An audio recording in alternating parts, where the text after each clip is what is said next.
a slice of life from under the deep dark. The steel remembers.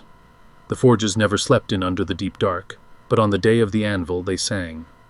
Molten light flickered across blackstone columns the size of towers, casting long shadows through the deep halls of Korzdann's spine, the great forge heart of the Dwarven realm. The clamor of hammers echoed like sacred chant, each strike a hymn, each spark a benediction. Inside one of the narrower side halls, a younger dwarf struggled to keep pace.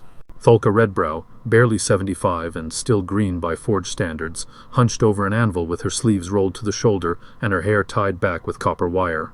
Her hands were raw, her brow streaked with soot.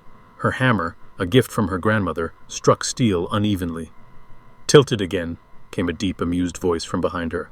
Tholka groaned. She didn't turn. I know."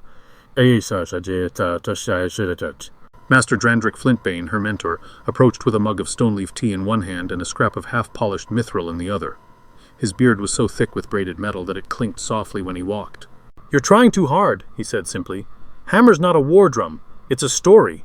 You tell it gently, not scream it into the steel." Tholka looked up, panting.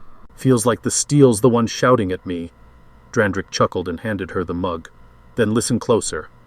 Around them, dozens of dwarves worked in reverent rhythm. The day of the anvil wasn't about coin or deadlines. It was about intention, forging a thing worthy of being passed down.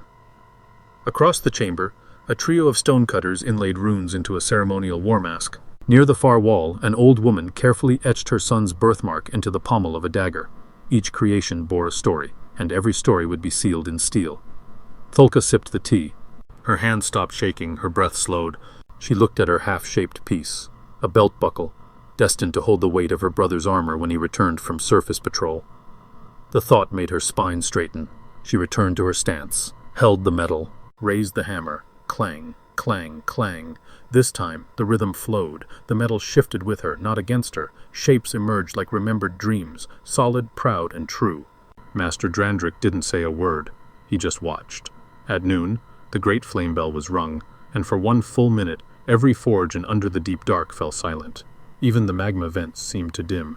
In that silence, dwarves laid their tools down beside their work and placed their palms on the metal, not for prayer, but for acknowledgement.